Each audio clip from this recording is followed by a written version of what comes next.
Great news. The Drop with Frank and Brian is officially brought to you by Switch Suspension. Switch Suspension specializes in all vehicle chassis components. Lift kits, lowering kits, air ride suspension, wheels, tires, steering, and brake upgrades. They use all the best products from the best brands. And these guys are truck guys. You roll into their parking lot at the shop and they all drive custom vehicles. So they use their products that they sell on their own vehicles. So if you guys are looking for anything for your vehicles, whether you're just starting out or you just need some replacement parts or whatever, give them a call or visit their website, switchsuspension.com. This is my pension. Okay.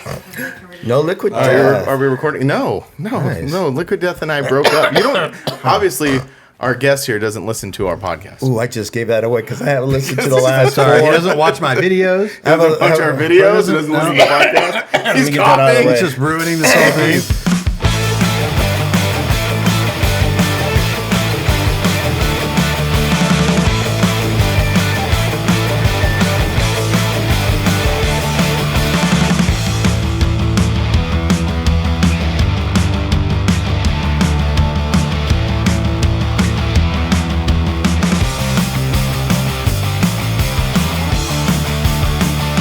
I haven't listened to the last four. He's like, I haven't listened to the last 24. No. I know, I haven't- And Brian should have known because anytime you guys have one, I'm always sending him notes or like, that's true. that's right. You Oh, send that's, me oh, notes that's too. funny. Yeah, Oh, that's you've blah, blah, sent me blah. And I texts and haven't. stuff. And I was like, they haven't even noticed I haven't sent them a note. They don't care. Well, we get a lot of people send us. No, I'm just Yeah. kidding. And Anyway, I'm the only one. Are we recording right yeah, now? we're recording. Oh, I gotta say, hold on.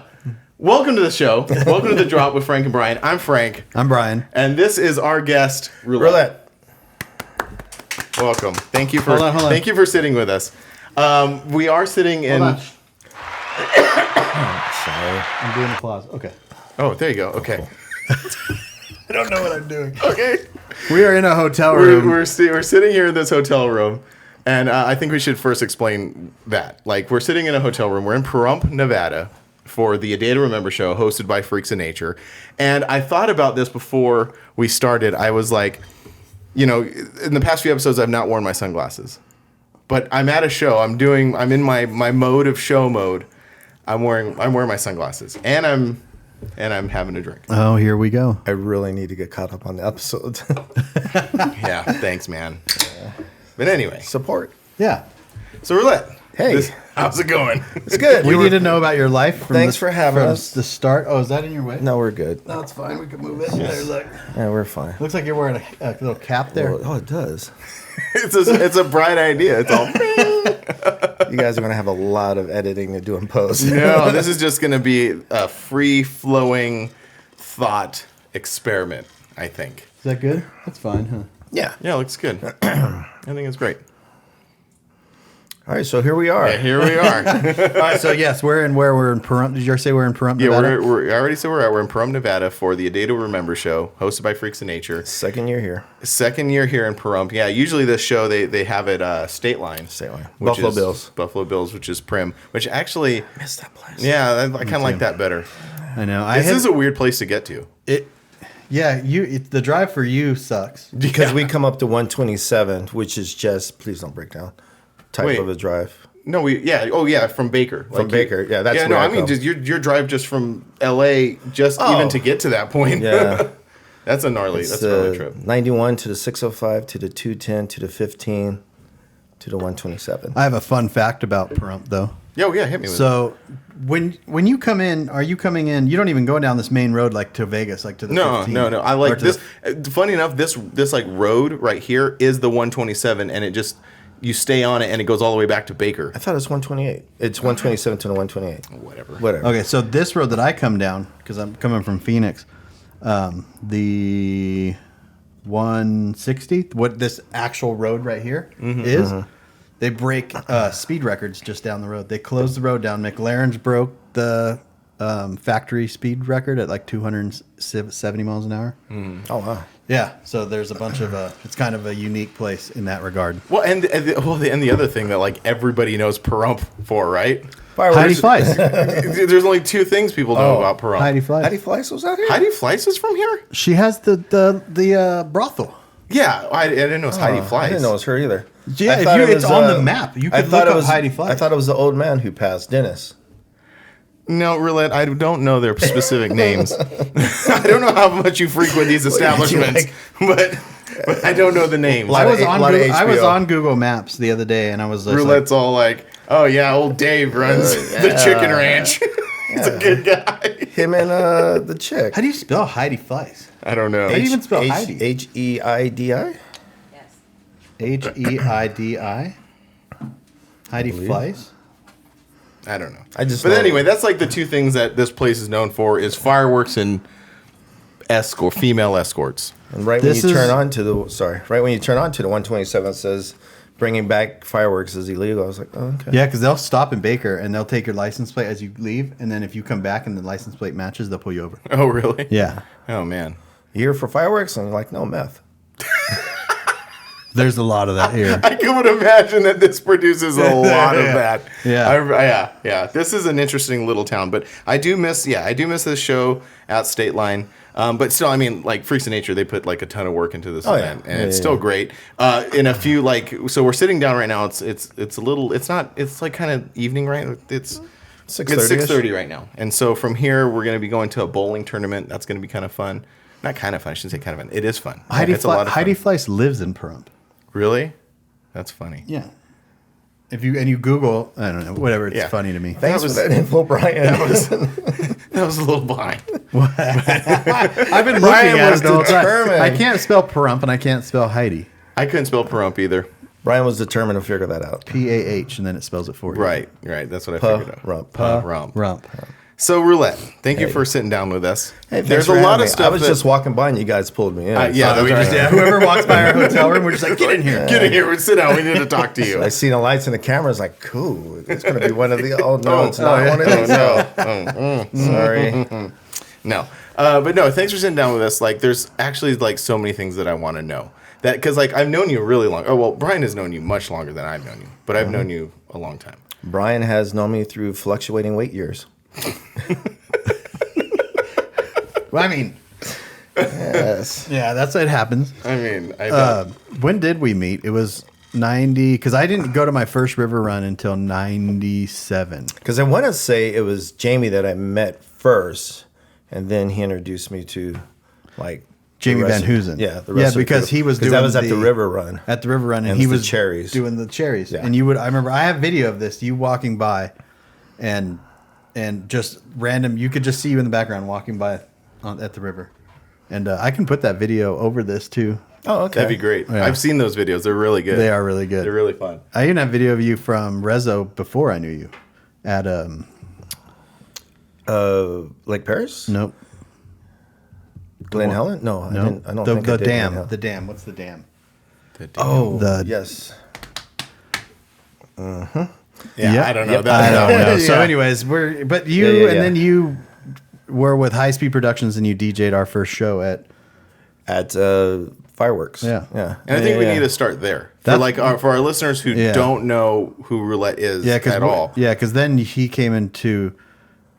He kind of comes into everyone's life naturally if you're in the mini truck community, and so. Oh yeah, for sure. At some point, you've either been to an event that. Well, I should say let's start there. Roulette is a DJ.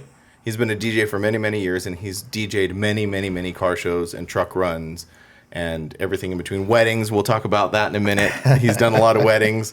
So if you've been to a mini truck show in the last 25 years on the West Coast, you probably attended one that Roulette has DJ'd. One way or another, you have. Yeah. So let's start there.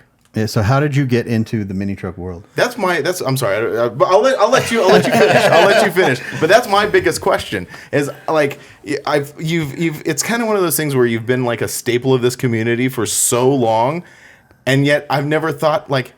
How did Roulette get here? Yeah, where did you come from? Where did you come from? I honestly got into mini trucking back in '88, and it started off as I was in a party group, Bizarre Attraction, Le Chic, Devotion Motion, which was a dance group. And we used to throw parties in the South Bay, and there was a guy that had a mini truck. And right around when things were starting to get like too hairy or too much drinking, this, that, and the other. He's like, hey, he says, come to a meeting. I was like, dude, I don't have that big of a drinking problem. I was like, I'm good. I was like, no, he says, no. He says, it's a mini truck meeting. Club. I'm like, okay. Knew nothing about it. Went to the meeting. kind of like, oh, this is kind of cool. And everyone just had back then. I mean, it was the '80s, so it was a lot of chop tops or your fat rims and whatnot. Excuse me. Fast forward to today. Yeah, did No, I don't. Yeah, now that we got that out of the way. So my first run was Summer Splash in Acton, California. And my first club was Ultimate Versions, then Mini Creations. I ran Mini Creations for a little while. So you ran Mini Creation. For a little while, yeah. It was myself, Dennis, Joy. We kind of... Did you have a truck? My vehicle, I had a '87 Nissan Maxima. Okay. So back then, there was no car classes. There was just, we had pace car and mascot. And always showed in the category of mascot. Yeah, so Killed it. Oh, sorry. No, I was saying back in the day, mini truck clubs only allowed one car per club. Oh, and that was the mascot. The mascot. Yeah. Oh, really? Oh, wow. Yeah, That's yeah, really. yeah. Oh, I didn't know that. That's really cool. So I ran mascot for a while. And then they started opening up car classes. And then by that that's time, cool. my interest changed and I got a full-size truck. But yeah, Right. that's pretty much where it started. And even though like Mini Creations kind of folded, then I jumped into High Speed Productions. And it's High Speed Productions was a club. High Speed Productions was the main DJ that Bob Hayes brought in for his events like Rezo and West Coast Nationals. And How did you get hooked up with that? Todd? No, it wasn't Todd. How did I get hooked up with him? I think through Andy or through Bob. Somebody. Oh no, John Bush. John Bush introduced me to he used to be in Sunset. John Bush introduced me to some of the guys, and I started kind of like, hey, I could fold a cable and this, that, and the other. And then I started doing video work for them, cruising. That's where you have some of my old tapes. Yeah. Cruising the shows, videotape, and then we would play them at night, and everybody would like raise, like, oh, that's our club and whatnot. I was like, okay. I think I'm onto something here. Then the first time I had a mic thrown in my face was when it was Kevin and Todd, and Kevin didn't show up at a River event, and Todd's like, well, you're on. I'm like, what? And I remember the first time I did an attitude check, voice cracked. Did you? Oh. Voice cracked. And it was just like, oh, I can't do this. And Todd's the one that Todd Ryan, he's the one that kind of formed me to be the voice I am now. That's cool. And that's like sort of, so you're a DJ. When was it like, were you already like involved in like DJing and mixing previous to this? Back in the day, a little bit, like during the party scene, like there was a few DJs that kind of like showed me stuff, but I never DJ'd a party or anything like that. It was more of with High Speed, when their main DJ kind of went on a little leave, then that's when Around what era is this? oh god, that was probably 90s. So were 90s? you like, so that era of DJing parties and Or stuff, late 90s. were you like digging through crates, or were you like, what were you using? 'Cause, back then it was vinyl, but again it was just like practicing and just messing around. It was nothing where I really was like out in the forefront. I just always stayed behind the scenes. Okay. But it was with High Speed is when I just kind of came forward. And by then it was CDs. Okay, and so that you're was like- late. That was like late mixing 90s, I want to say. Yeah. okay. Because it was really Brian when he became the Mini Truck Council president in 2000 is when it was now presenting Roulette and Madhouse Effects. Oh, And really? Brian So kinda- Madhouse Effects, the inception of that is like the late 90s, like yeah, early because 2000s. Madhouse Effects originally was a Halloween crew. Oh, okay. Where we did a couple of haunted houses and whatnot. Oh, that's Because cool. you had big Halloween parties on your block, right? Yeah, Like big block parties, 4th of July, Halloween. Yeah. So that's where Madhouse Effects came from. Oh, and yeah. then I was like, well, I'm not going to make up a new name. I'll just go with what I have. Did you come up with the name Madhouse Effects? Yeah. That's Yeah, awesome. Yeah. And then Because it was more geared towards Halloween. I was like, it might still work for DJ. Madhouse. Oh, Madhouse. okay. Madhouse Effects. So like a madhouse, like a haunted house. Oh, okay. See, this is the things that I wanted to find out. Yeah, this is the things that I've known Roulette a long time, but all these little pieces are missing. Like It's always just second nature, like Roulette and Madhouse Effect. yeah, It's always just you just like assume that. yeah. Yep. Yeah. Because I have those tapes that I have from you. That was my first Rezo. That was my first truck run. And it was at Lake Paris Fairgrounds. And it was 1995. Man, it used to be cold over there. It was cool, but I always get confused with Rezo. Where was that at? Lake Paris Oh, Lake Fairgrounds. Paris. Yeah, So- where Forbidden Show was. Yeah. So basically, like where we had the stage at Forbidden, forward towards like where Pink's was and all that. Oh, okay. And that parking lot, that's where Rezo used to be. Oh, that big wide open parking lot. Matter of fact, even where the stage was may have been too far this way. Yeah, because where... Yeah, he was more the parking lot. And Yep. Because I remember where our camp was, and then I remember where the show was, where when we very first had Forbidden in the carnival lot, call it the big asphalt parking lot. Yeah. That's where the show for Rezo was. And then the rest was camping and cruising and the stage and all that stuff. Are you plugged in? I think so. Oh, okay. Yeah. Yeah, they don't. I never went to. There's only two places I've never been to a Rezo before. Was Lake Paris Fairgrounds and Blythe? no, and Calico. Oh, Prado. Prado. Okay, yes. so it went from Yes. my very first run was Rezo 95. And was it 95 or 96? Because it was always like a confusing thing. Because sometimes Rezo was in the year 1995. Because he- Oh Sometimes yeah, it they always crossed did that over. weird thing. Yeah, He always moved the date. Yeah, you know, because he was always like trying to. Bob Hayes was always trying to make it like the next year. Yeah, so But it I was- think Yeah, so. no, I That get was at confused on Lake that, too. Paris, and then it moved. Then it was at Prado because it never went back to Paris. It went Paris, Prado, Glen Helen, Okay, so three places. I was Lake Paris, Prado, and to Lake Calico. Dolores. I went to that one. Okay, so Oh, yes. Lake, and then the you know why it was at Calico, right? It was that was a last minute thing. Like that day. like that day is like 2 days before the thing.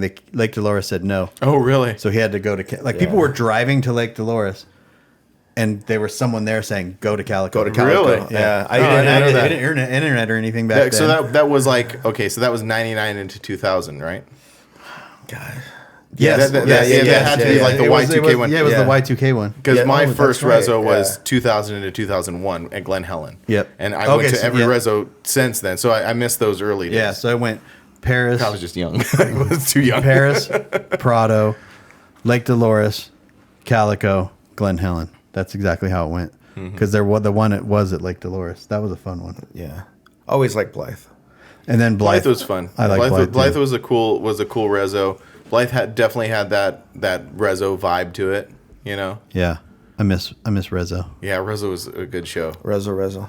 Yeah, real Rezo. When it was cold and everyone was in jackets and there was bonfires everywhere. You smelt Rezo in the air. Yeah. With all the bonfires. Yeah. Yeah. Yeah.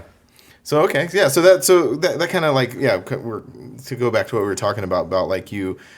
I just was wanting to like know, were you cutting your teeth in DJing first? But it sort of just came together. Yeah, it's like everything else that is cool. Like things that are cool usually grow like really organically. And that's sort of like how you did it. Like you sort of just you weren't like someone's like I'm going to be a DJ. You just got involved in this thing. It was more the entertainment part, and for me, it was like we did parties with like Uncle Jam's Army, Egyptian Lover, Trinier. That was the stuff we were doing, but it just started going a different direction. There started to become beefs, and then he was like, "Hey, check out what we're doing over here." Okay. So you essentially got pulled out of the party crew because it was turning into more like gangbang stuff. It was just becoming BS. And then that's Yeah. when you kind of switched into Yeah. because you had already been doing like mini truck stuff the whole time. No, this was. this is pre-mini truck stuff. This is Oh, way I before. see, Yeah, I see, way I see. before Yeah. that. Because my first you run, switched summer gears into blowout is just like, hey, we go camping, we drink, whatever. It's like, oh, okay.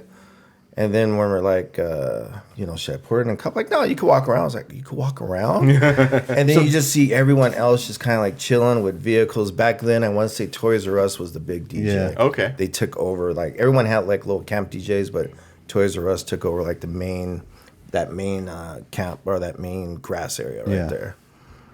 And it was one of those things like, wow. And no one comes in here and bugs us? No. There's no, and I think we had quiet hours, but This is just you experienced a truck run for the first time, right? like 88. Wow, Yeah. that's awesome. When there was a truck run in the SenCal to SoCal once a month, actually more than once a month. At one time in the 80s, there was like 16 truck runs a year. Oh wow.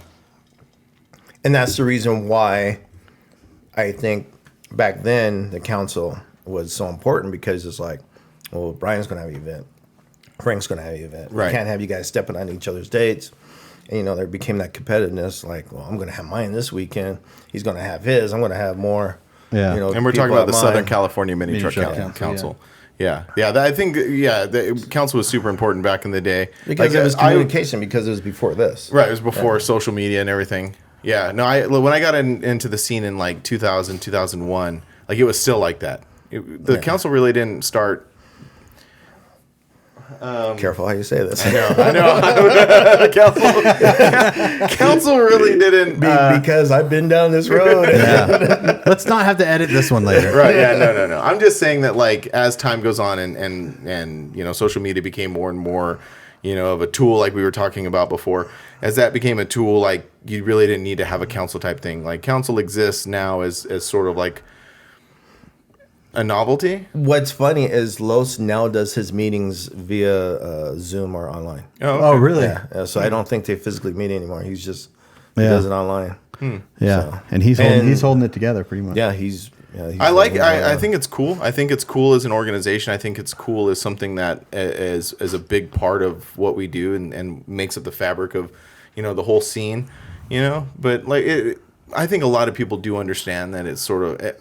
I'll use that word again, maybe it might make some people upset. I don't know, but novelty, I think, is a good word. Yeah, it's very nostalgic too. Nostalgic, nostalgic. Maybe there's that's a lot of word. history there, yeah, and you don't maybe just. That's a better word. I think if you're talking about the council and you were just like to say, all right, it's no longer. It feels like what you've been doing this whole time is no longer.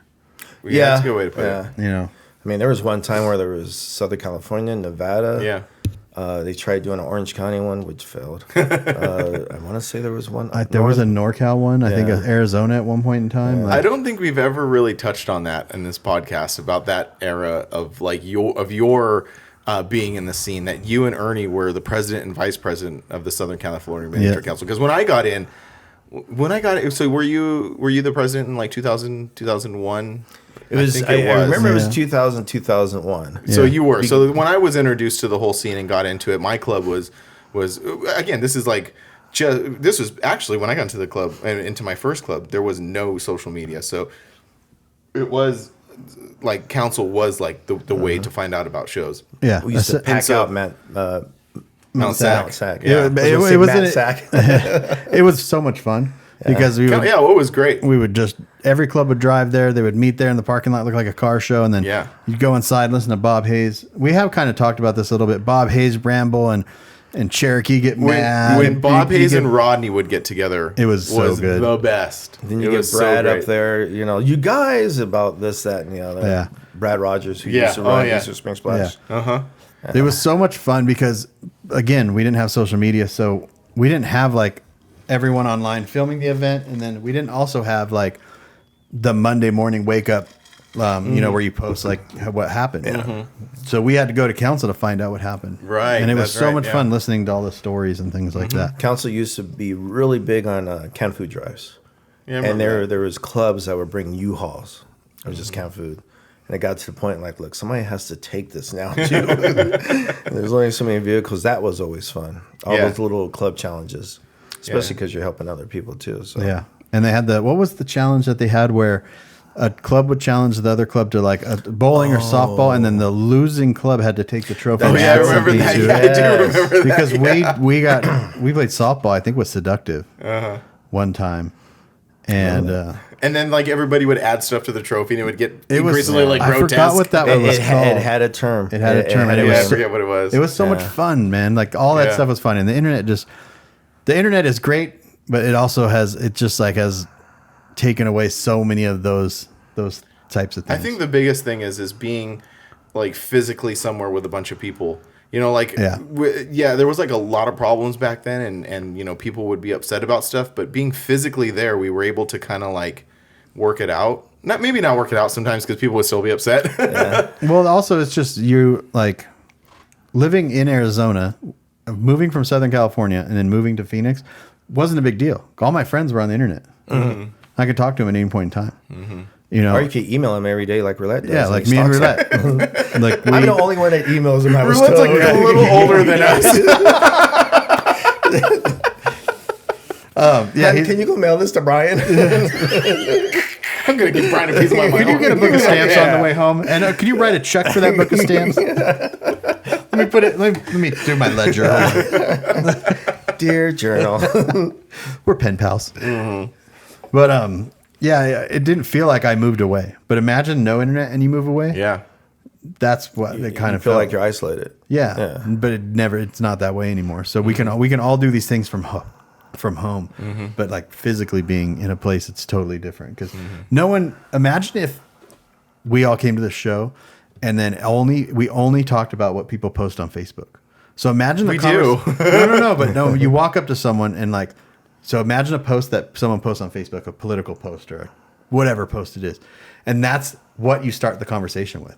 And then the comment section is all like the 15 people around you. Oh, yeah. Oh, it's just like putting in their two cents. 2 cents. Oh, yeah, that right? would be so weird. It turns into an argument. Yeah. When you're physically somewhere, it's never like that. Yeah. You're talking about trucks. You're talking about all this stuff. So, well, I think that's why like events like the one we're sitting at right now is so important, because this affords us the opportunity to do that, to break out of that, like, you know, talking on the internet. And I mean, everybody knows like a lot of nuance gets lost, you know, when you're talking to someone. Like, you can't, there's no subtlety. There's no like reading a person's body language. Sarcasm. Sarcasm gets lost pretty easily. Yeah. So it's really important to have events like this so we can get together and, you know, physically talk about stuff, which is what council offered back in the day.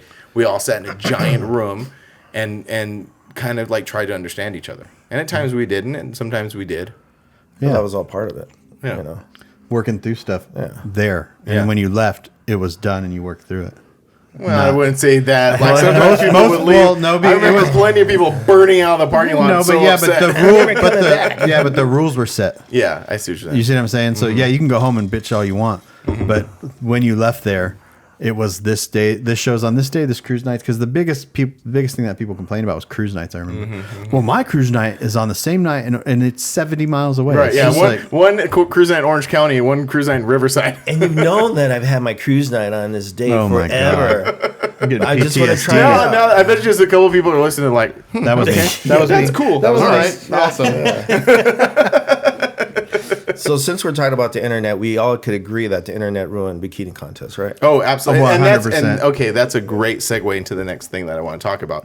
Is because you were talking about you taking the mic, you kind of being like thrown into the position of being the MC, being like the voice for the show. Because that's the biggest thing that I think of Roulette. When I think of Roulette as a DJ, but I more think of him as the voice, like the voice of the show. It's just kind of the entertainment. Yeah, keeping the show going, keeping it moving, and I try. Yeah, you do a great job. You kind of keep the glue together, because as a person doing what you do, you have to notice when things are. It's reading you got to read the room, right? Yeah. And there's certain things that you try to. Okay, what's topical this week? What's going on? It's like, all right, Frank had a bad week. You know, Frank might walk by. Hey, buddy, love you. Yeah. You know, just okay. All right. Cool, I guess. Whatever. What was that about? But, you know, it's just sometimes people are probably like, oh, yeah, cool, thanks. You try to kind of, or you look at, I think when we were at Summer Madness, Amy Winehouse passed away, and I just happened to catch it on my phone, and I kind of broke the news there, although by that time the crowd at Summer Madness couldn't give two issues about Amy Winehouse, but still, it was topical, and it happened while we were out there that one weekend. I think rest in peace, Summer Madness. Oh yeah. Oh, I thought you were gonna say Amy Winehouse. Oh my god, Amy Winehouse is tight. Amy Winehouse is tight. I remember the best thing about a truck run was the stage. It was where, I mean, and I have footage of this, and I'm going to post quite a bit of footage over this. So for our audio listeners, you really have to come go check back and out. watch it. Yeah. But I remember holding my club T-shirt up, and this was when Forbidden was kind of in their infancy.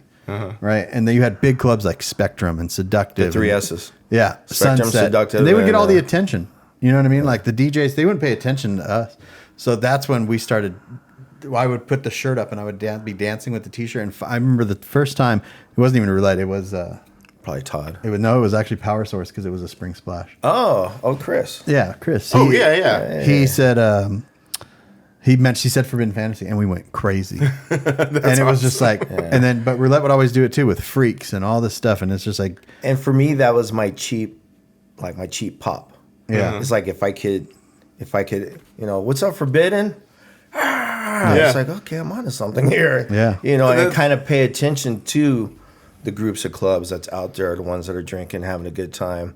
This guy, Dave, used to be in Act One. He was always in the front, always partying with us every event. And Dave Warren? Not Dave Warren, Dave DeWert or something like that. He's a... do you have the white Mazda? The White Monster Mac 1. Yeah, him. Yeah. He would always be in the front and just always had a good time. So I would always show him love, give him, certain, merch or whatever I had back then, which wasn't much. That's so funny that you have that thing too, because when I got into the scene, the big ones were Forbidden Fantasy, Severed Ties, No Regrets. Like those were the big clubs, and we were the ones like down at the bottom with our Twisted Obsessions T-shirts. That's funny. That's really funny. It's and now I don't know how you want to go into this, but going to the truck runs. Like I said, the stage was always my favorite part, the dance floor, right? Just drinking a lot, getting down there, getting loose, and just having a good time. No one cared about anything. And then every once in a while, you have like this dude that would bust out this amazing dance moves. And I remember this guy, Derek, in our club. He was this quiet little dude. And then one day, he just started doing this crazy dancing stuff. And we didn't even know you could do that. This is amazing. Right? And like that was my favorite part. And then going to truck runs, when do you think that stopped? The fun? The fun. Very well put. Yeah. Not the fun. We'll get into that later. I know. I've tried. It's just like from you standing on that stage, and you do everything you can to try to like bring a crowd. But it seemed like I'm going to use Summer Madness as an example because it's really the only one that stayed alive for a long period of time. Everyone didn't come to the stage. They would come if we had a girl contest. Yeah. I don't even want to call it a bikini contest anymore. If we had a girl contest, wow. I don't think there were really bikini contests ever. People. This is great. Well, hold on. We got to dissect that in pieces, the bikini contest, because like it gradually faded into like what you're talking about. A girl contest. A girl contest. Yeah. It was back in the day, like they were pretty wild. Some of them had bikinis on. Yeah, some of them had bikinis on. And that was that goes back to what you were saying, like about the phone. So how can I?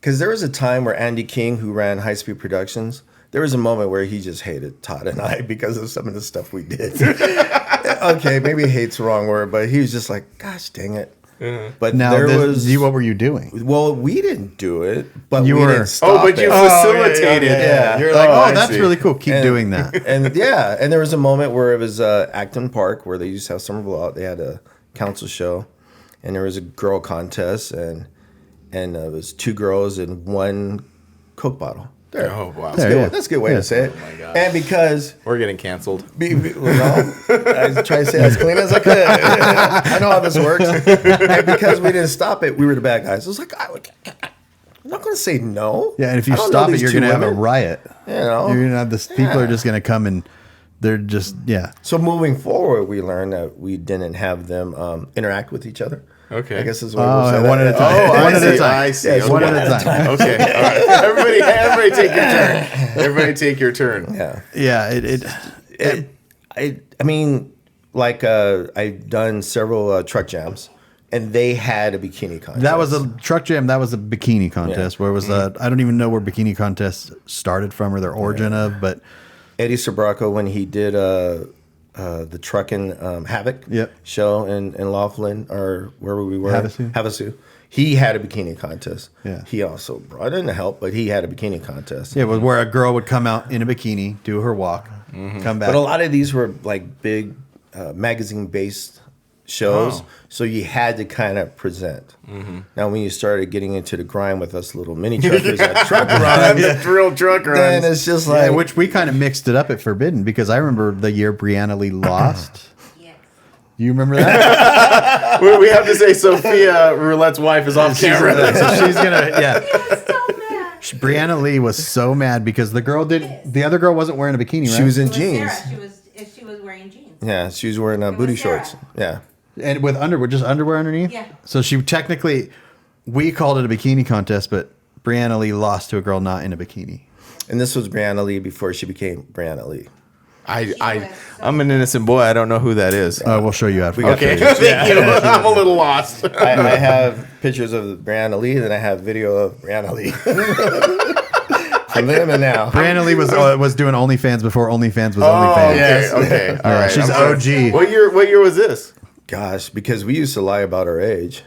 I mean, just the physical, I don't physical know. year it was in. Wasn't she like 17 or 18 when she used to do our shit? Whoa. Sorry. Did it all that. Whoa. I know the You're gonna get girl. Brian in trouble. Well, I know the girl at Statute of limitations. Clip that whole part out. no the girl that won the bikini contest at what was it? Lake Dolores.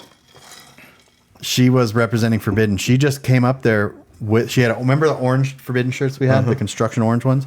She had one of those on. She goes on stage. She came with someone in the club, like a friend of the friend in the club. So she went up there representing Forbidden because that's who she came with. Little did we know she was like not 18. Oh. And I mean, not like 17 and a half.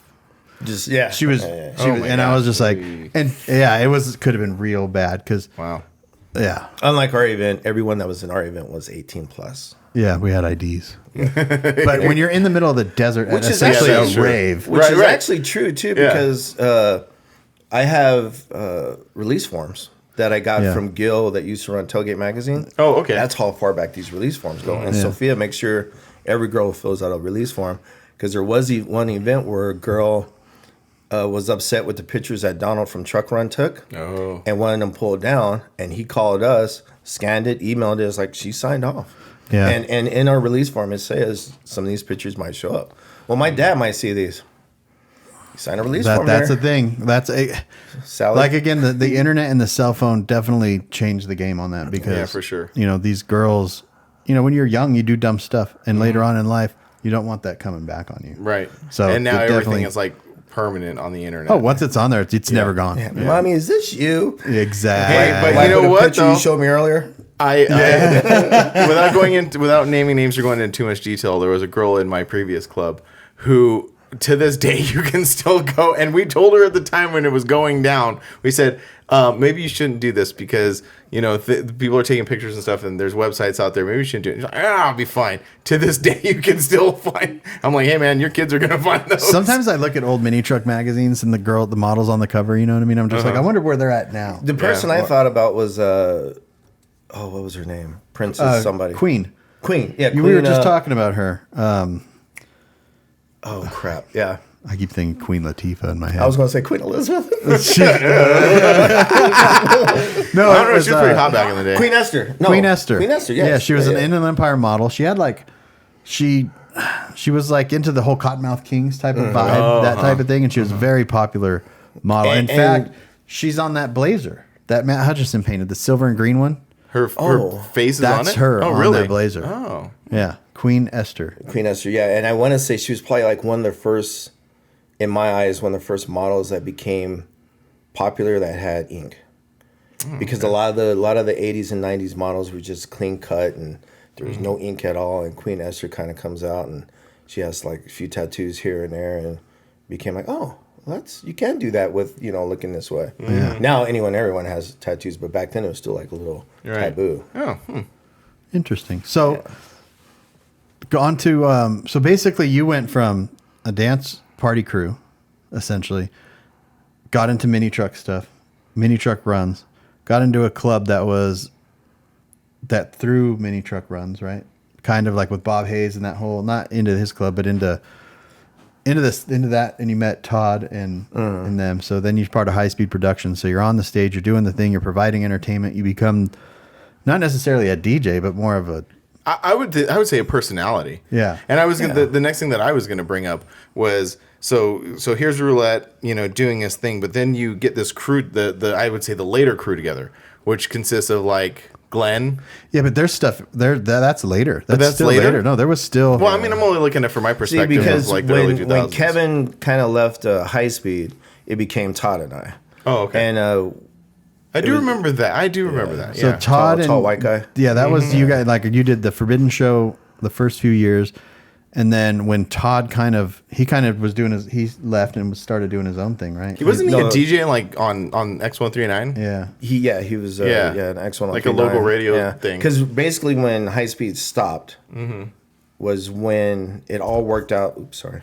It all worked out when Brian was getting ready to take over the council or become a council president, and he's like, he's like, look, he says, He had the encouragement of like, look, just try it on your own. I'm like, I can't do what they did. I was like, I could do small, but I can't do what they did.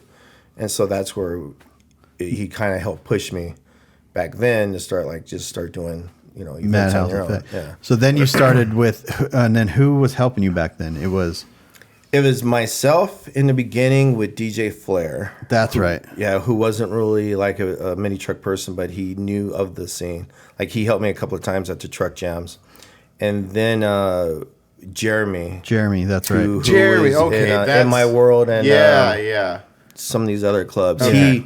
He DJ'd, so it was perfect because he would DJ And you He'd would give me you an would opportunity MC. to drink. I mean, to MC. Let's be perfectly clear. All of this was just an excuse to party. Yeah. Yeah. So we're talking about Jeremy being part of High Speed Yeah. Productions. So, well, no, Jeremy was part of. Jeremy had his 415.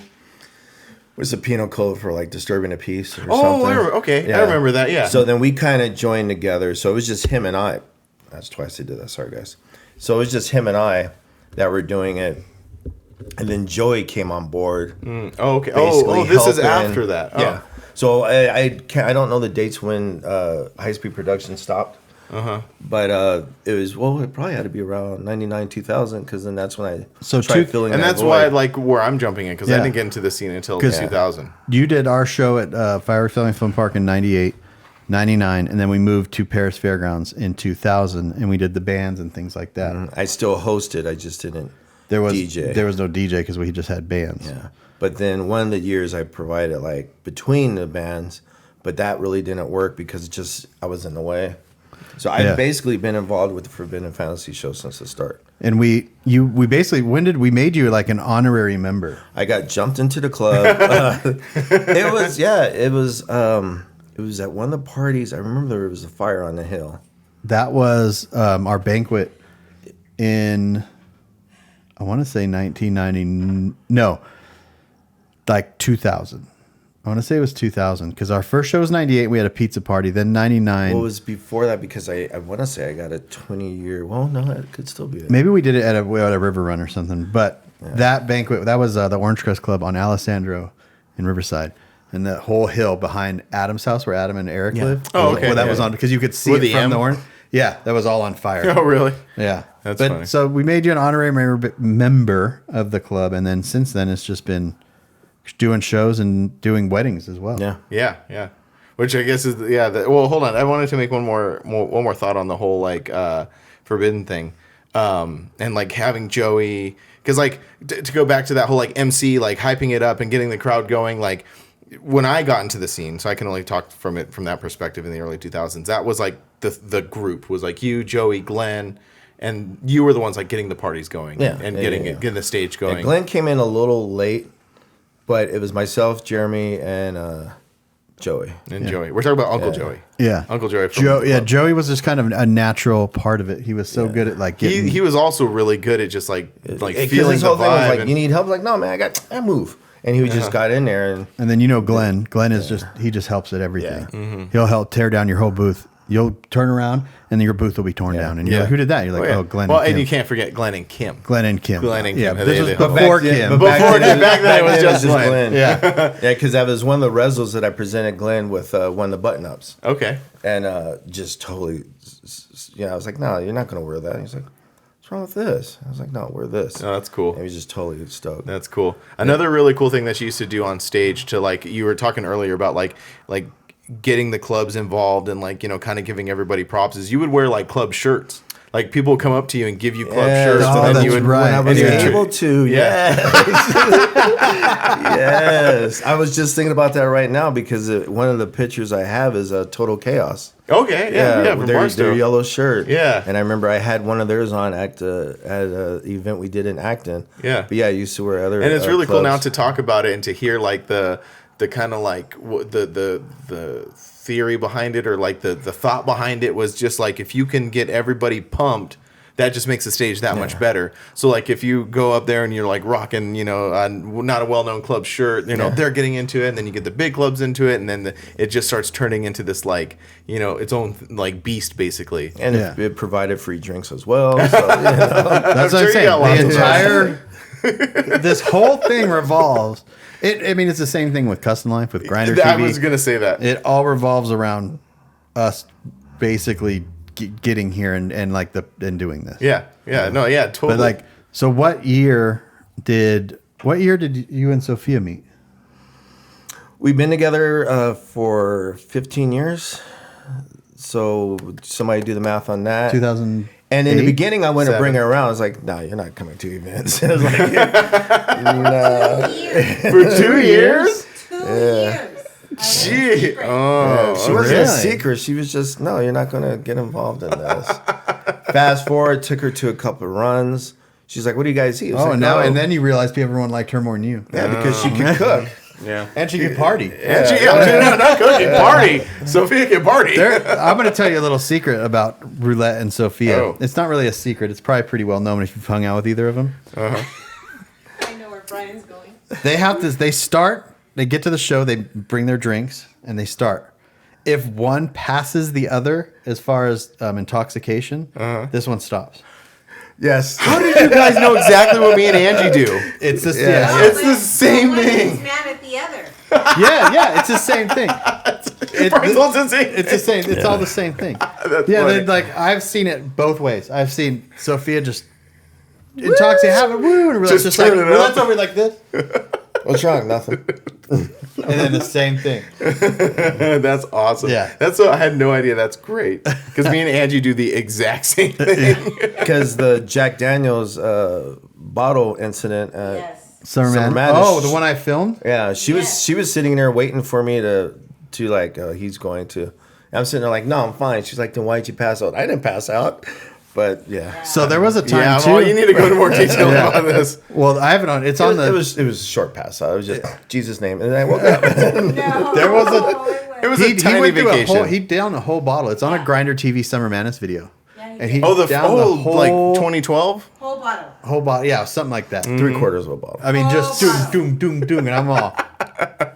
He is gone. So because there was a time at Lake Dolores where it was like an anti thing, right? We rebelled against the stage because Bob brought in another company. Oh, really? So they brought Oh. in GT Customs was a group out locally. I remember The GT club, yeah. Customs, yeah. Yeah, and they would do the stage. But what always, I mean, they were cool. I didn't have no issues with them. They just brought out a bunch of stuff. And it's like, just because you have 10,000 speakers out there doesn't mean it's going to sound good if you don't have it wired properly. And that was the thing they had. So one year, I told Brian, it's like, hey, I'm going to bring the stuff out. And he was like, all right, you should be able to get in. And he's like, we'll just keep it in our camp. And I think this is where you're going, right? Oh yeah, we set up Roulette in our camp, so none of us rebelled against the main You were stage. boycotting. We had our own thing at our camp, and I remember that year Roulette went hard in the paint too, and we had to put he was I remember you were like, where's my you got to put my stuff away, and we all had to put his stuff away for him. Yeah. Did you succeed? Was yeah. that a I don't more know because bumping those party were than- those were blackout days for me. Oh, Man. yeah. I had a Tahoe back then. Everything fit in the Tahoe like Tetris. Oh, yeah. And then for the most part, it was in there just, okay, let me rearrange this. But it was one of those things, I think I woke up in Chris and Amy's trailer. Yeah. And it's just like, boink.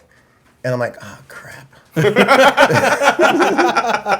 Oh, no. And you kind of look down like, all right, well, Because we're good there. Because you had a little bit more of less responsibility. You're not running the whole stage. Yeah. The whole And show. it was just, I mean, I could put it back then, I could just put a CD on, let it play. It's just like, woo. Yeah. And then it would just be those moments where it's quiet and everybody's like, we don't know how to work this thing. Where's bro? Where did he go? Yeah. Those were that made and then we did that at Summer Madness that one year too when they let everybody have Yeah. their own DJs at the camp. We ended up getting best party club? best partiest. Best Partyist Club. Best partyist. It's like, what is partiest? But we got best partiest club. Yeah. I think I remember that. You were in the club then. Yeah. Or Like I was in like or hanging around out or something. Yeah, I remember that. Yeah. Yeah. So tell us about the wedding. Oh, the wedding. Oh, yeah. So Roulette. Yeah. So you're DJing, you're MCing, and but you also DJ weddings. Now, I had thought I was because you've DJ'd many trucker weddings, including mine and Angie's. So yeah. So that was mine. and yours. Well, mine was in 2007. So Yeah. mine was a bit longer ago. There was a few people in Forbidden who I know their faces, but I can't think of who they were. And I don't know if they're still together or not. And that was the thing. Yeah. Is like Roulette, we would check in with Roulette throughout the years, saying are we how we doing? Are there still people longer than us? And for a while we thought we were the Longest going. Well, we thought Donald. Donald. Oh. He messaged me and he's like, Donald from truckrun.net Donald LeBlanc, he messaged me. He's like, you guys are not the leaders in this thing. He's all, we are. And I'm like, oh, really? He's like, right. yeah. And I forget exactly how many years that they've been married, but definitely much longer than us. Because they got married at the place next to Pharaoh's, which Pharaoh's burnt down. And remember Pharaoh's off the 215? That's where Richard got married too. There's a mansion right there. Yes. Yeah. And they had a blackout. And so we basically sat there for a while waiting for the power to come back on. And I think someone had a little boombox, and we just like played music through the boombox for a That's while until awesome. it came I on. think I went to his. Did you go to his bachelor party? It was in Hemet, right? Yeah. Yeah. Because I stayed at my mom's or Yeah. something. She was up the street. That was an interesting bachelor party. Yeah. Oh, wow. Yeah. So anyway, we're the second longest running couple Yes. to have Roulette DJ our wedding. Yes. Then that's confirmed. That is confirmed. Yeah. So Yes. Donald and then us and then everybody else is not. Do you done have a so ledger well. of how many? Yes. And actually, I printed everything out for this. It's in my computer bag because I wanted to cover that. I was like, well, let me look through it real quick. Did you whenever I print had a that chance. out after your MapQuest directions here? No, Thomas guy. Roulette is a little older than us. Not Let's the- try to DJ our wedding. How do you try to DJ your own wedding? Well, I provided the equipment for No, it. you wanted to DJ. I said, no, you're not. Oh, Let yeah. him do it. Yeah. I had 2 DJs. If you can't hear, Sophia's saying that Roulette tried to DJ his own wedding. What year was that?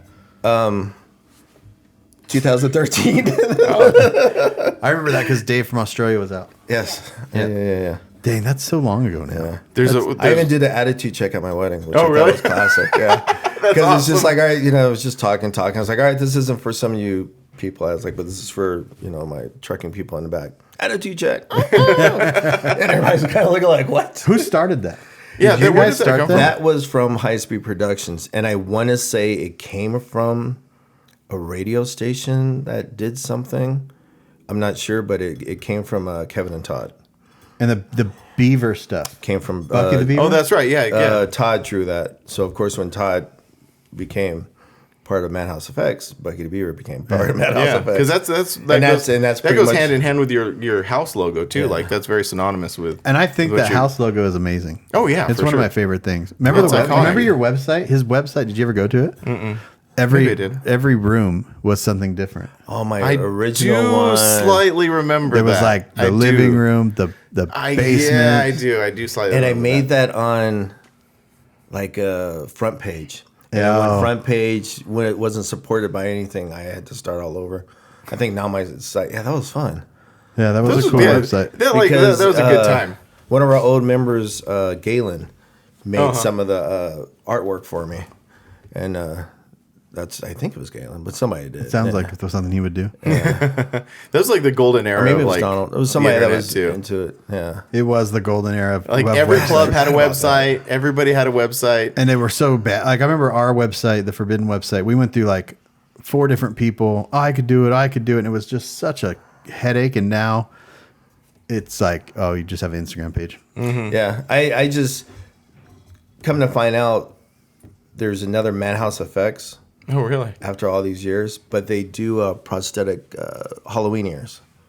And, Madhouse FX. Yeah, I get yeah, it. yeah. Okay. Oh, yeah. and so it's just kind of like. So because of them, that's why I still hold on to madhouseeffects.com, certain Instagram presence, Snapchat presence, just so the name doesn't get snatched. Oh up. yeah, That's a for sure. good idea. You definitely got to do But I that. don't utilize Snapchat or Twitter or Black Twitter. You're a or any Facebook kind of that. guy. Facebook and IG. And Sorry, gosh, that was a slow, like a subtle dig. I'm sorry. Yeah, well, because us sorry. us old heads I read know. Facebook. Because I got my MySpace. I'm removing you from my top 8. Well, that's what I was gonna say about like the golden era of like websites with clubs and stuff. Because in the early 2000s, every club had a website. Yeah. And every club had a guest book. Do you remember guest books? Oh, yeah. yeah. Guest books were the original Social media. Social media. Because I remember like if you had a beef with a club or you had a problem, you'd go to their guest book and drop like a fucking comment. You know? Yes. Yes. I still have my Street Source card. Oh, I have mine too. Yeah, I have mine too. So, So which just made me think of how Street Source was set up. Yeah, Going out. Street Source, back guest then. book. But even before Street Source, it was like the guest book stuff. And I remember like having problems within the club and stuff, and then we'd print out guest book entries and pull my pocket and fold them like, this is what you said. Roulette, where's that print? I have it right here. To scroll. On my dot matrix.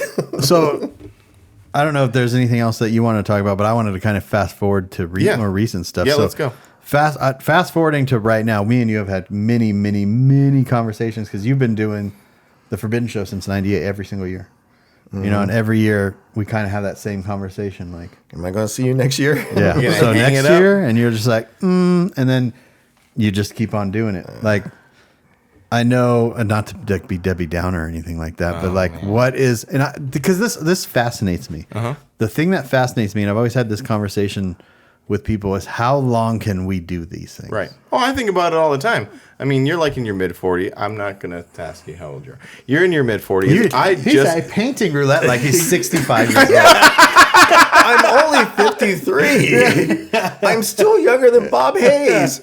I'm younger than Brad Rogers. I'm younger than Chris Clark. Who are these people? I don't know what you're talking about. But anyway. But yeah, it fascinates me because it's essentially a legacy that you've created. Everyone like creates this legacy. You know, Bob Hayes' legacy.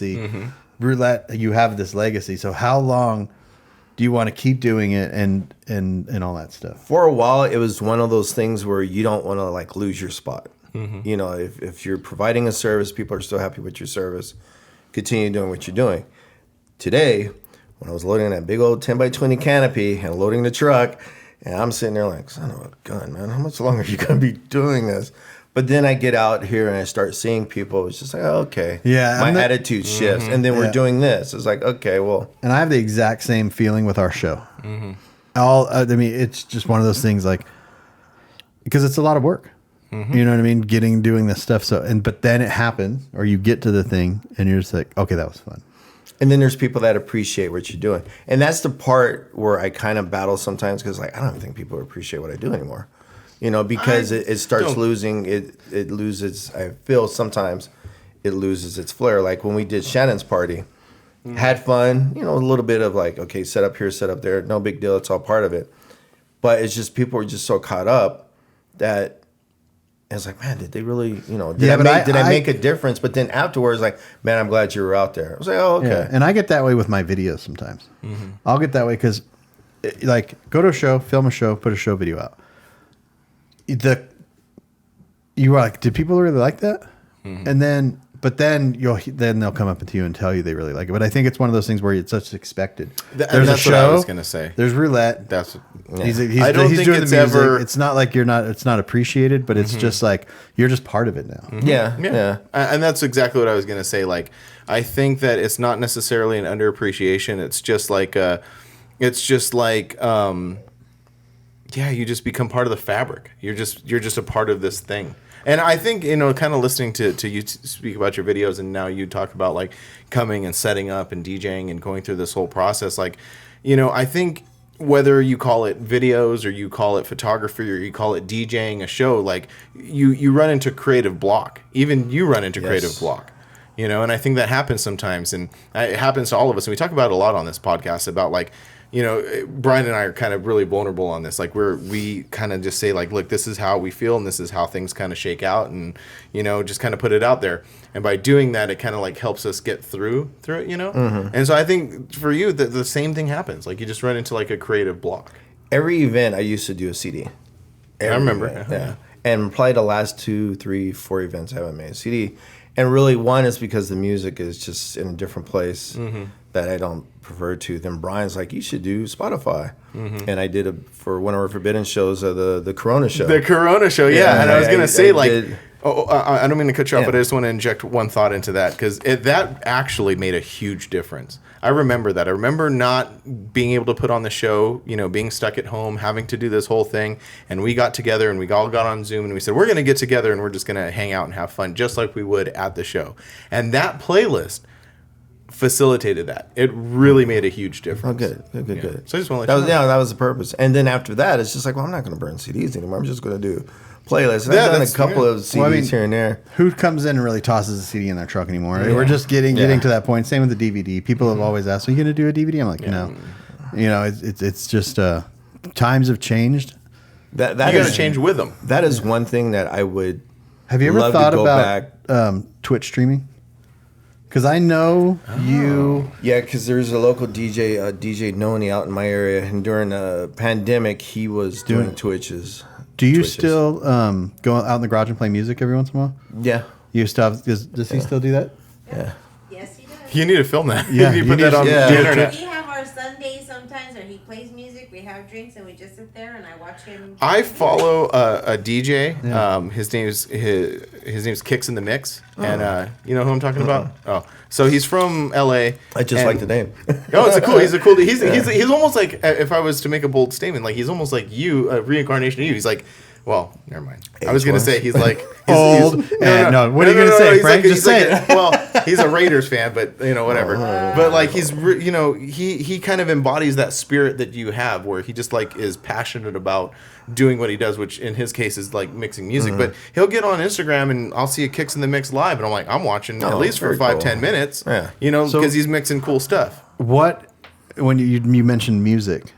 Like, are you into new music? Because I know you're into. We're all into different music here, but Frank's turned me on to where I had like making a CD. I had a block. I was like, Frank, you gotta, and that's where you turn me I'm a on bit of a to music snob. Run the Jewels and some of the others. And I think I did a CD kind of with that. When I used to make CDs back in my day, when I used to make CDs, I always liked to do the music where it told a story. So Yeah. I like to do the song went into this, to this, to this, to this, where there's certain songs where you wouldn't expect, let's just say a Tupac to go into like a Garth Brooks.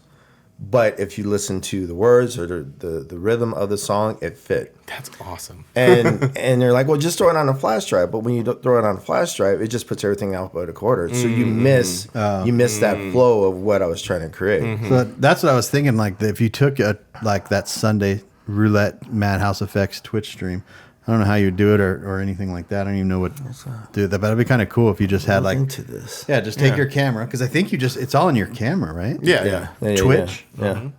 Or I think I have an account too. yeah, I don't know how they are with music. Like I want to say, Oh, like copyrighted music and I stuff. want to say Twitch was a little bit more freer than Even just jumping than on Facebook, Instagram, man. yeah. Just Instagram Live and just put a Instagram. I mix know together. it's no big deal. Yeah. because there's a lot of guys that will be on there. Mm-hmm. Yeah, that is yeah, something. I know That's a cool idea. Facebook and YouTube are no go on that. Yeah. Probably. Yeah, but I think Instagram's more open. But that's really cool because like when people ask us about making videos, they say, like, I want to make videos. What do I do? The first thing that we tell them is you got to tell a story.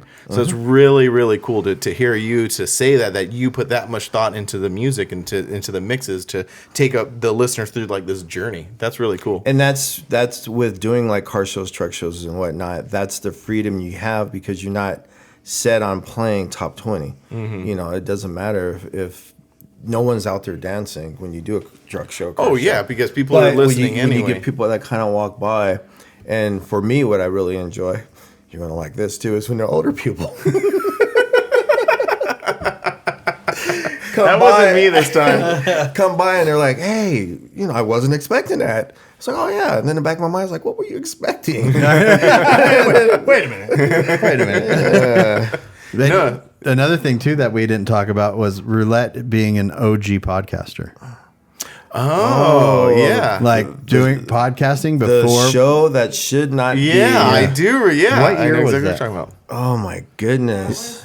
Before podcasts were. That was before Rogan, I think. I think that was like when Oh, yeah. Rogan Right was about. around. Yeah, I think because back then it was Adam Carolla was the #1 podcaster. He was one of the OGs. yeah. Adam Carolla, and then there was like another guy. I forgot who it was.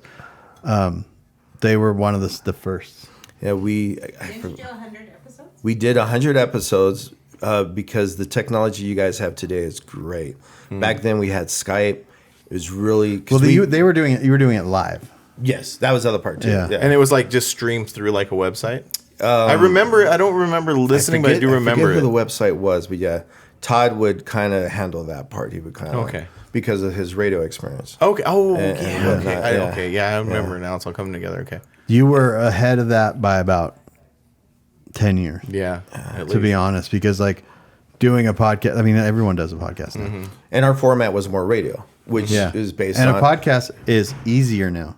It is Microphones are better. Well, not even that. I mean, they Technology's had good better. microphones back then and all that stuff, but the way that it gets out, like basically, we'll take this audio. I upload it to one website, and that website sends it to Apple, Spotify. Like that's it. That's all you have. Oh, to they do it. Yeah. That's all they do. It's $100 a year, and they do everything. So it's easier in a sense that way now. So. Yeah, we had homework where it's like grab 3 or 4 topics. It's like, okay.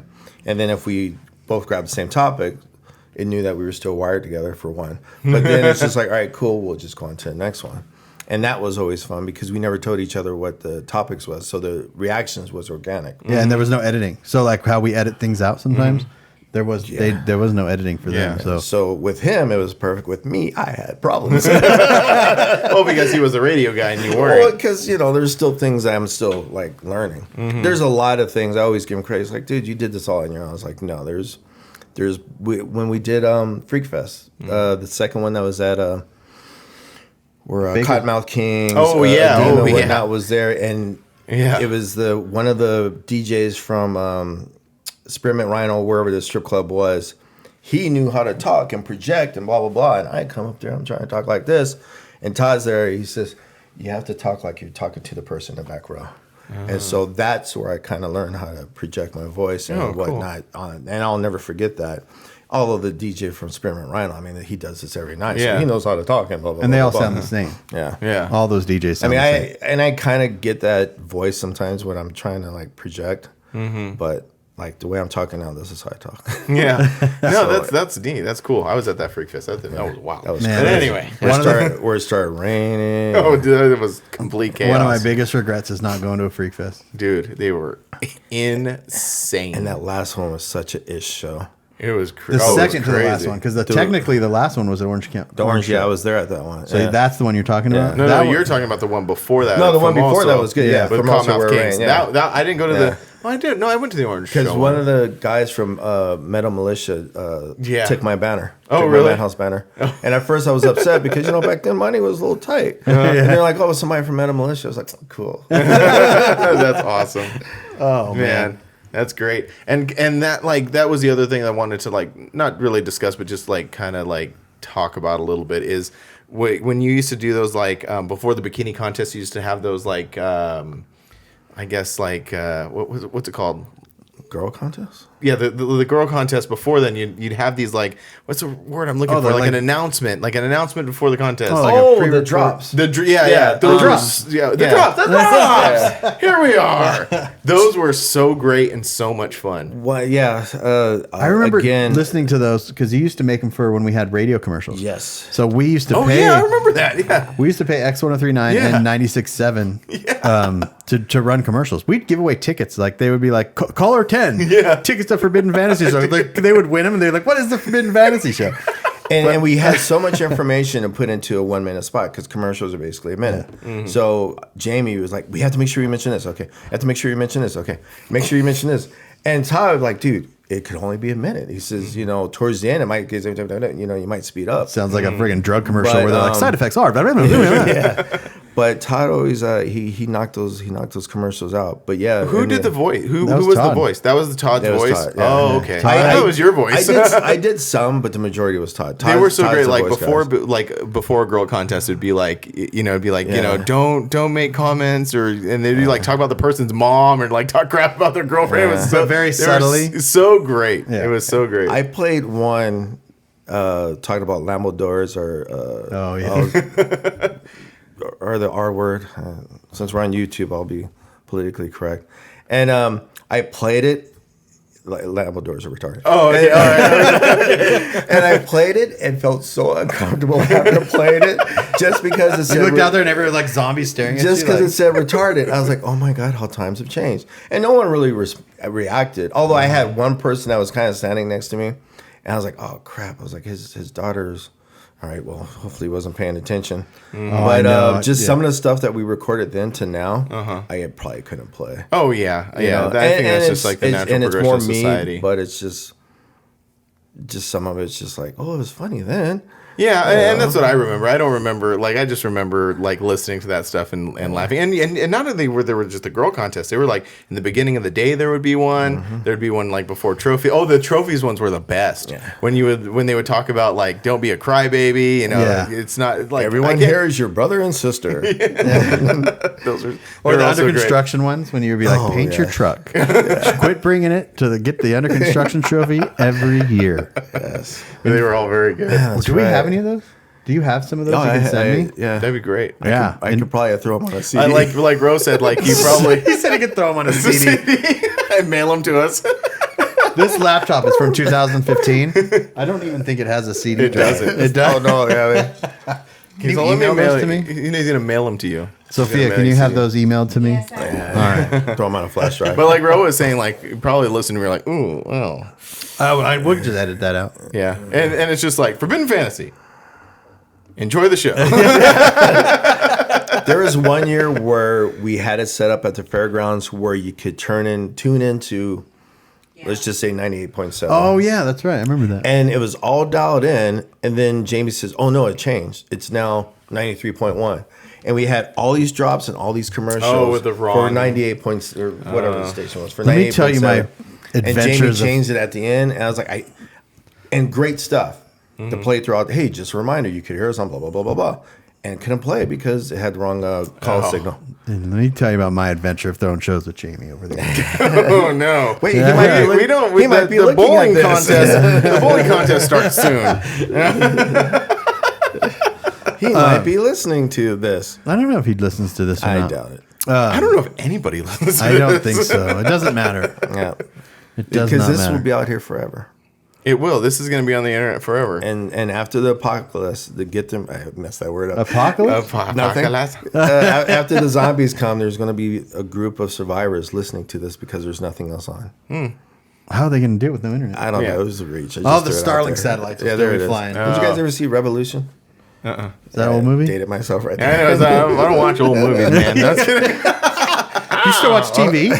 But that's a good point to kind of like what we were talking about earlier. Is just like, you know, just leaving a mark and being a part of this whole thing. Like you, no matter what if you decided to like wrap it up tomorrow and just say like I'm out, Who told you? it never can take away that you have made up the fabric of this whole thing. Like to me, like it's synonymous. Like car shows, truck runs, and Madhouse Effects DJing. Like those are they just fit together to me. And me, just from my perspective, growing up on the West Coast, going to West Coast shows, going to West Coast runs, like it is just those things just fit together. Oh, and appreciate that. there was always other DJs too. Not a lot, but there was Chris. And he was in Spectrum, so he did that. But then what was the other guy? Bill? Bill, yes, Bill, not Thompson. No. Was it? No, that was the logo guy. Yeah. Bill yeah, was he had the Just for OBS, fun. just for fun. And I remember when he came on and like he did a couple shows and it was almost like a turf war. Oh, really? Oh yeah, because Roulette was the guy. Like that's who Yeah. if there was a show and Roulette wasn't doing the DJ, I would be like, I don't even want to go to this show.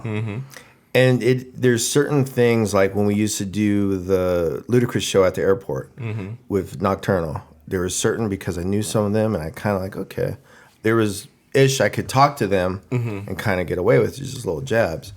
And there was another DJ who tried doing what I did, and it became a problem. I was like, you can't just walk in there and do Yeah, that. You these have to are my know these people. people. Yeah, you have Yeah. to know these people. You can't just. I think You even know, today, here's a like joke. even today, like that's a thing. Like Roulette is just a fixture in these shows. Yeah.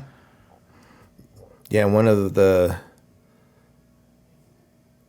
my God, I don't know how to say this, but one of the events that I enjoyed because I got to meet somebody was in Vegas, and I got to meet Get Low, and we got to work Oh with yeah, each other. Get- Oh, yeah. yeah. We were just hanging Yeah. out with Get Low 2 weeks ago. Yeah. Get And it Low's was a one of great those dude. things like the way we work, just met each other.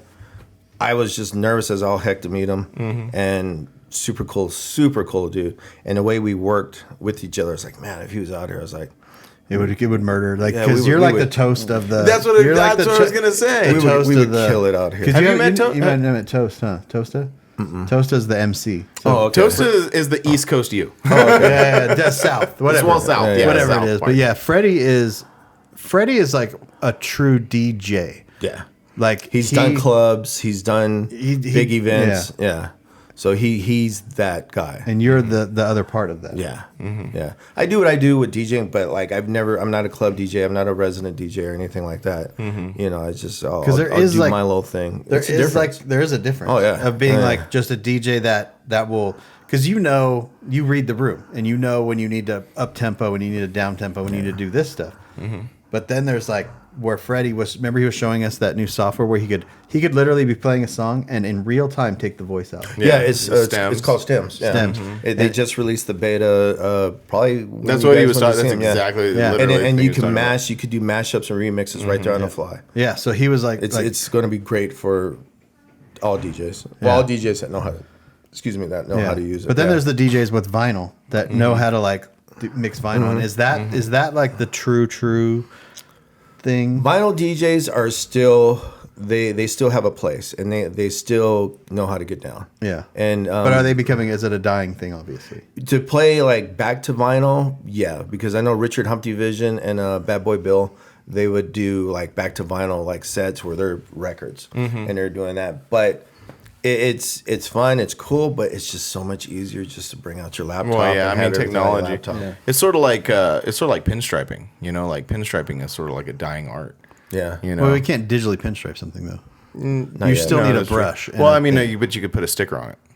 You could cut not a paint job. Like, Well, No, not no, a but custom I was just paint saying job. that like these are like not, I wouldn't say dying arts, but definitely like old school things maybe. Yeah, Is the right word I'm because if looking you for? went up to a paint job and it had a full blown paint job and it had pinstriping with vinyl, that would be an instant joke. No, that's true. You know? Yeah.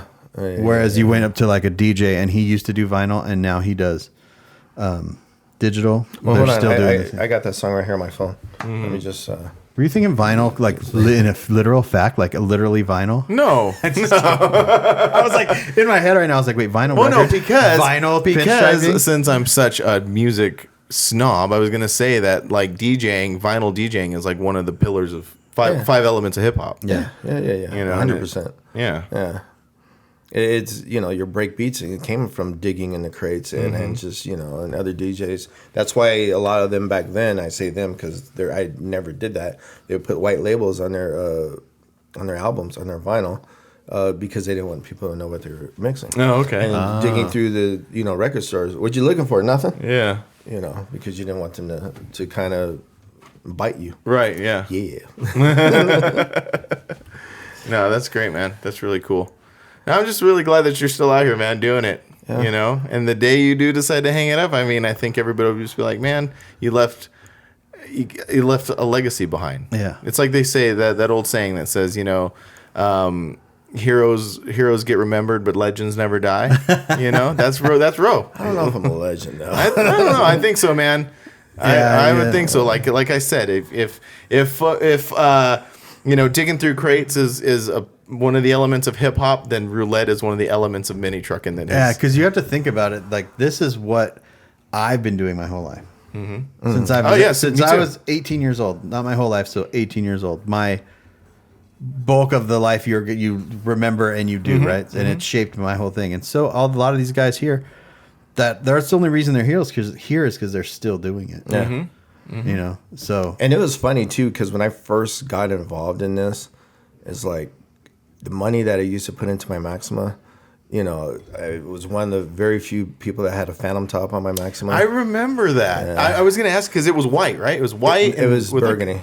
It was okay. It was burgundy, then it went from burgundy to fuchsia to candy purple. Okay, because maybe that's where I'm getting mixed up. Because I remember white with a burgundy top, but the whole thing was burgundy. Yeah, and it had it had a a black sliding top. rag in it. No. Did it have a sliding rag? No. What are you? I don't. Where were you? What? I saw a picture a long time ago of you standing next to a car, and in my brain must have manufactured it was a white Maxima it was- with a burgundy top and a sliding rag. Those Nissans were popular back then. Oh, they're cool. Right, Mine was They're the cool Sentra, cars. the- Mine was the original Yeah. Megamax. Oh, okay. That Nissan sold the Carminari. Wow, how do I remember these names? Sold the Carminari kit. Oh, okay. So it had the Oh, Carminari okay, kit yeah. and it was original Megamax. Yeah. And back then I was like, oh, that's all I needed. But then once I started seeing some of this other stuff, like I need to get new rims. Yeah.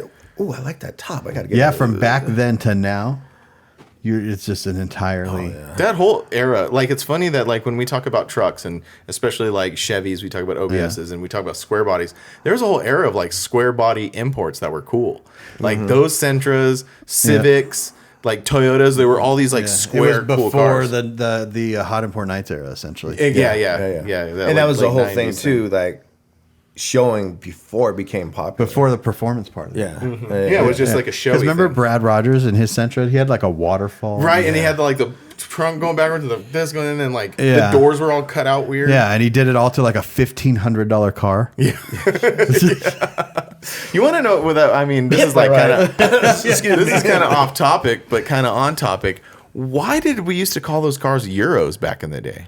It was just someone like Lowrider magazine used to call it like a Civic, like a Sentra, a Civic on really heavy offset wheels with not white wall, like heavy offset wire wheels with no white wall. They called them Euros? Yeah, they called them Euros. They had a whole magazine dedicated to those type of cars. It's called Euro Magazine. I remember they were all Japanese cars. Really? Yeah. There was a Summer Madness. That'd be a good thing to look up now because I remember the magazine. But I just didn't ever put two and two together. I was a young kid confused looking at a Toyota and Euro Lowrider magazine. There was a Euro Summer Lowrider, Blow. that's right. Yeah. There's Summer Madness. Sorry. Edit that out. There was a Summer Madness that my car got shot for a compact car. Oh, really? Oh, Never cool. came out. That's a bummer. It was my car and the other guy in my club, Mini Creations, Billy Sobrian, his fuchsia hatchback, clean car. Matter of fact, my son's godfather, Dennis, sprayed his car. Brian came out, or Billy came out in a magazine. I never did. Oh, do you ever feel like? Do you ever feel like building another car like that? And this isn't a joke on you, but the tables have turned. Oh my gosh! How the turns have tabled. Let's turn the table. I have been looking at S10s. I mean C10s. Oh, C10s. Oh, yeah, no. I love... We figured on this podcast I love C10s. Yeah, not S10s, C10s. But it's just... Dude, build it. Yeah, that'd be dope. The money right now is just like, good God. Yeah, everything's... anything to get it rolling on the road, you're 50, 60 grand. I was like... Or you could get a freaking old Sentra and imagine he rolls up in a Maxima. That'd be like so sick. OG Maxima. I thought about looking up like my old VIN number to see like where it's at. Or just build another one. That part just doesn't matter. just out of curiosity. Just trying to find those. You're probably spend just as much money on that Maxima as you would on a C10, just because you're not going to find them. And then there's probably like this Maxima fetish type thing, with the Z cars. Yeah. Oh yeah. Well, Carlos Caliboy, he built. Do you remember that Sentra he built that he gave away?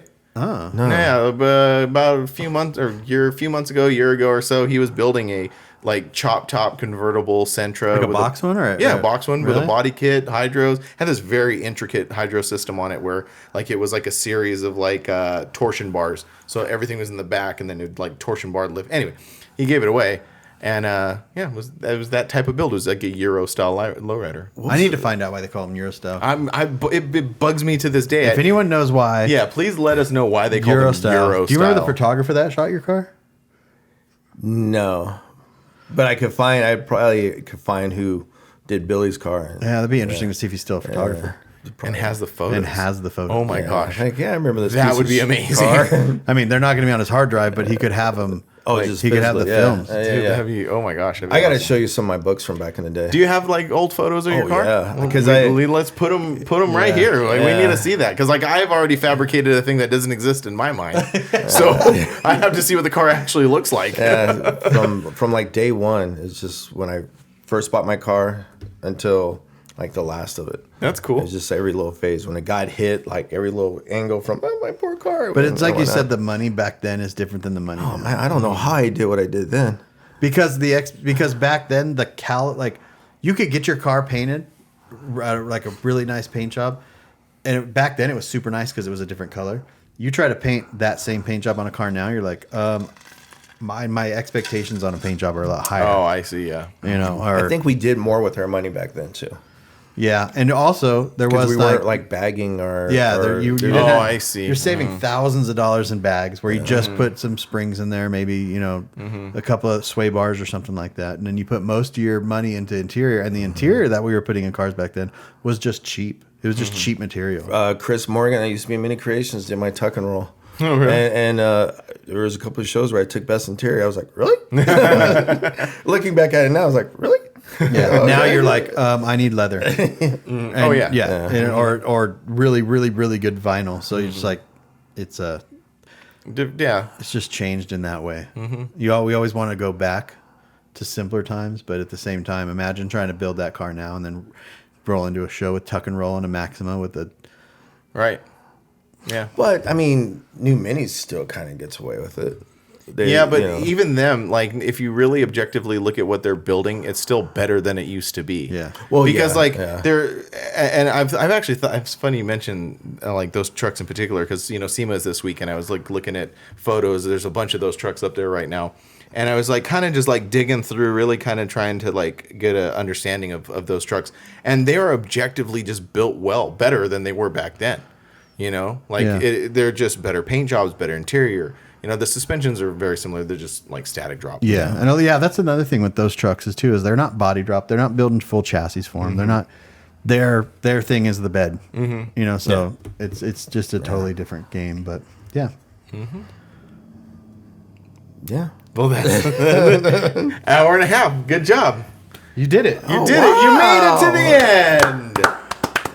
Anything else you want to talk about? Anything else you want to announce your retirement on the show? Do it. I swear I was going to do that. Oh, really? And I was just going to leave it and then just not even say nothing to you guys the whole weekend. Cut to black. Imagine he does it, leaves, gets in his truck, drives home. He just came up here to do that. And then tomorrow, and then everyone's Jap it all there like, Ro was here, right? Yeah. We did the podcast with him last night. I don't know what happened. Why he wouldn't retire if he went to every event, it was just a plug and play.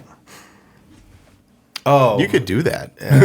Well, but then that puts pressure on a promoter to provide sound. Yeah, yeah. It's the tearing and this is a very technical setup and version of tearing it. out, Just call it a rap, man. So when it He goes through so much emotional like stress the week before the event, and then having to load and then set up and then tear down. It's like emotional. Is that when it comes to equipment? Is there a newer equipment that's smaller, lighter, and more compact that does the same thing as the stuff you actually have now? my equipment is was when I got it like kind of ahead of the time because my speakers are 1,000 watts each. They're a little heavy, but they're not that bad. There are like smaller speakers that have a bigger punch, but it's just the money's different. Yeah. What if you just mounted them to your truck? It just up top and look like yeah.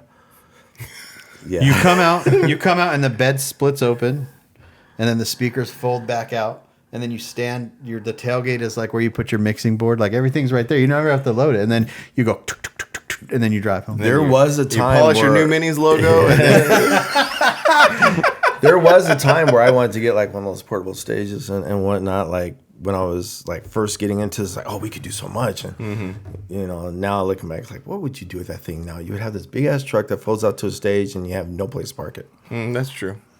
It was a dream at one time. It was a dream at one time.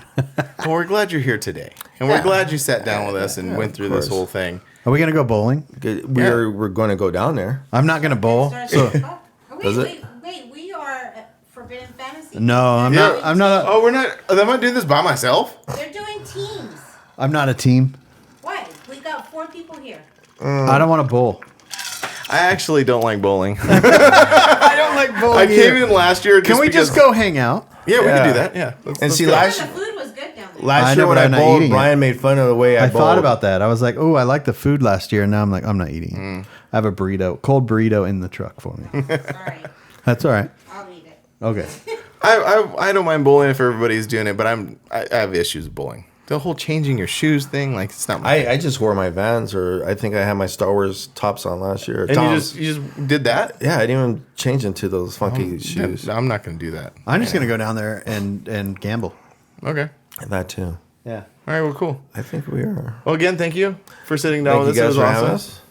This is episode XYZ. This is episode number 28. Oh. We're on episode number 28. Gosh, I am behind. He's on episode 6. The best thing about that is they never go away, and they're always we're always there when you need them. We're always there when you need us. I have to figure out what happened to Liquid Death once I. Yeah, you got to go back and go listen to those. Anyway, And there was another episode. Sorry, real quick. There was another episode I seen that was sponsored by Switch Suspension. I'm like, well, that's our presenting sponsor. Yeah, thank you to Switch Suspension. They're our presenting sponsor. They're the ones who.